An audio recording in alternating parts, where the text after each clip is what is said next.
The Owl's latest devlog is massive, and there is a lot to go over, enough to split into 2 videos, as I normally do with the devlog stuff. In today's video, I'm talking about the diets rework, Gore System dinosaur news, and of course, rounding it up with the Giganotosaurus concept art. Of course, if you are new, feel free to subscribe, but other than that, we need to just dive right into this video.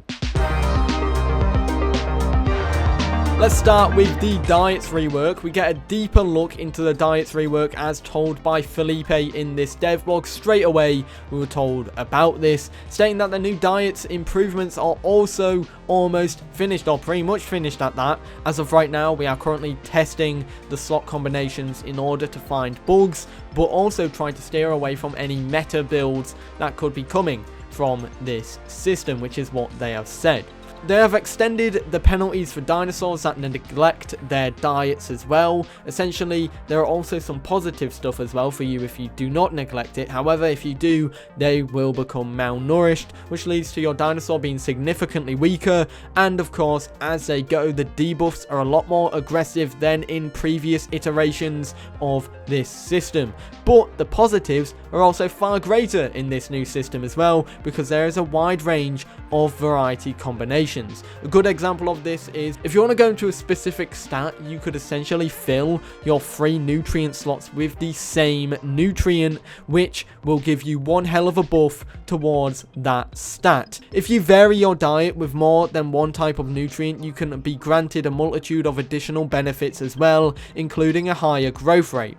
Additionally, the developers also said that the migration system is functional, and there are only some slight bugs to be found with it so far, which have also been fixed. More tests are required for this system. They want to make sure that it is totally complete, totally ready, and of course is engaging for the gameplay loop.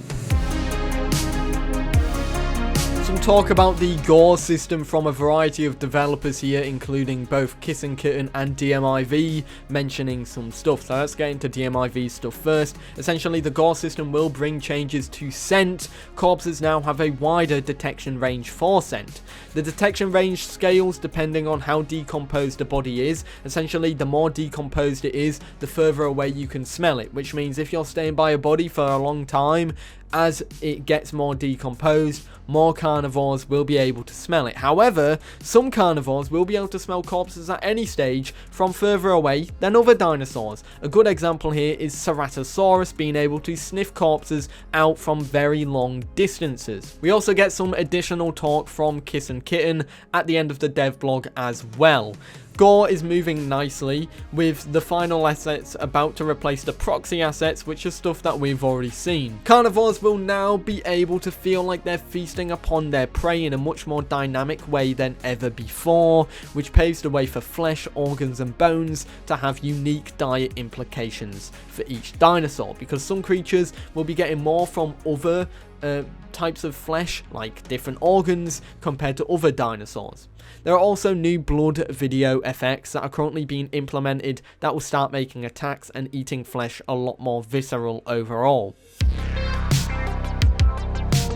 And before we get into Giganotosaurus, let's talk about some other dinosaur news. So we have a slightly deeper dive into Troodon. Essentially, Troodon is in testing to ensure its venom is strong enough when properly applied, but also able to be circumvented by stronger animals with better battle prowess. Troodons have deadly venom. However, they cannot take a hit. Now, that means that Troodon is a glass cannon, and so yeah, do bear that in mind. It's going to be a slight issue to take on, but all should be fine. You should probably play it as like something where you run circles around an enemy, you bite it, run away, let it do its thing, then bite it again, and let the venom do its thing.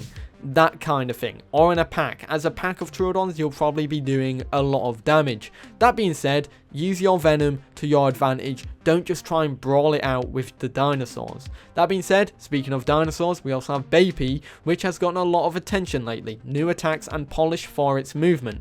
And other dinosaurs that have gotten work include Dinosaurs, which has gotten some like tweaks and stuff, which I'm going to talk about in my next video. We also have Gallimimus, Ceratosaurus, Dilophosaurus, and Diabloceratops. The new ones that I've mentioned here, Gallimimus, Ceratosaurus, Dilophosaurus, and Diablo, have gotten their groundwork lately, or their groundwork has been laid out for them and can be more swift than making playables from scratch. Essentially, these are legacy ports. They don't need much changes apart from some extra TLC, some polishing tweaks and some new attacks, and maybe some slightly reworked animations, but the foundations are already there. What do you guys think about that? Do you prefer them just porting over dinosaurs from legacy and then fixing them up, or a whole new model for the Evrima look?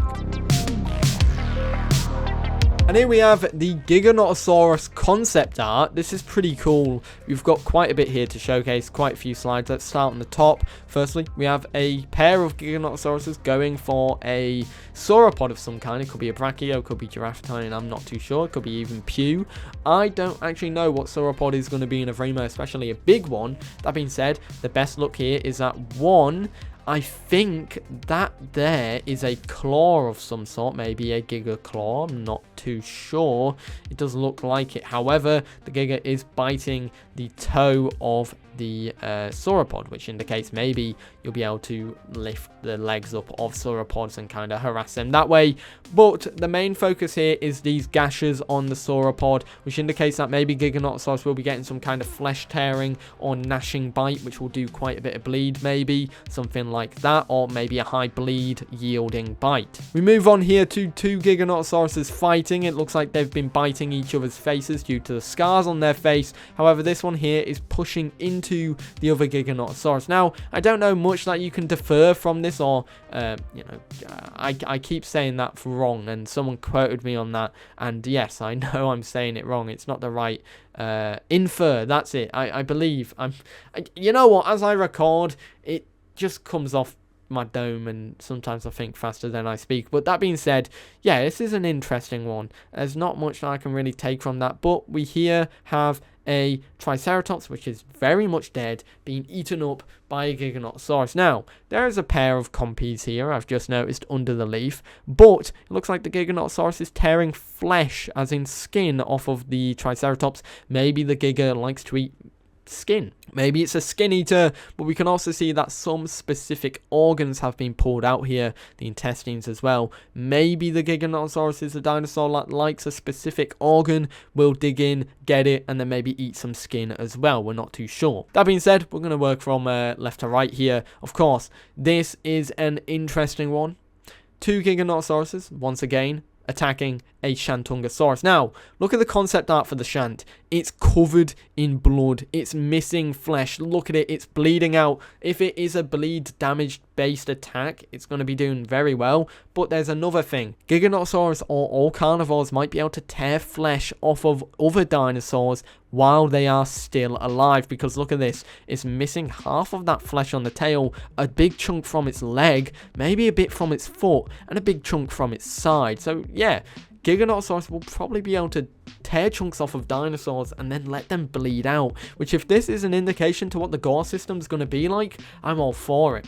And of course, Giganotosaurus sniffing around. This looks like this is in a redwoods biome. We also have a Giganotosaurus running around in the forest with a Herrerasaurus making a surprise cameo there, sat up on a tree. And finally, we have a Giganotosaurus stalking some prey, maybe making it have some good camo ratings. But that being said, it's stalking a pair of Utahraptors, or a group of Utahraptors that are attacking a Stegosaurus. So let me know your thoughts on that one. What do you think about this concept art overall? It's quite interesting. There's quite a lot you can infer from it or get from it. I really like the Shantungosaurus part and the Triceratops bit, but other than that, there isn't really too much that I can really take from this, which I've kind of been failing at that lately. And there we have it, everybody. That is the dev blog. Now, I've recorded this twice because the first time I recorded it, the audio was messed up. It was very grainy and staticky, which might be a problem moving forward. Maybe it's the mic, maybe it's the inputs, not too sure, but that'll be something I'll look into and probably fix soon. Anyways, guys, I hope you enjoyed this video. Let me know if there were any problems. I have noticed that I've been messing up audio lately as well with music transitions, which shouldn't be happening, but there we go. What do you think about the new music and new everything in the news videos as well? I want to try keep the music different per video to keep you on your toes. That being said, hope you enjoyed the video, hope you enjoyed the news. New video talking about the other stuff out on Friday, so in 2 days time, and I should hopefully see you then. Hope you have a great day. Peace.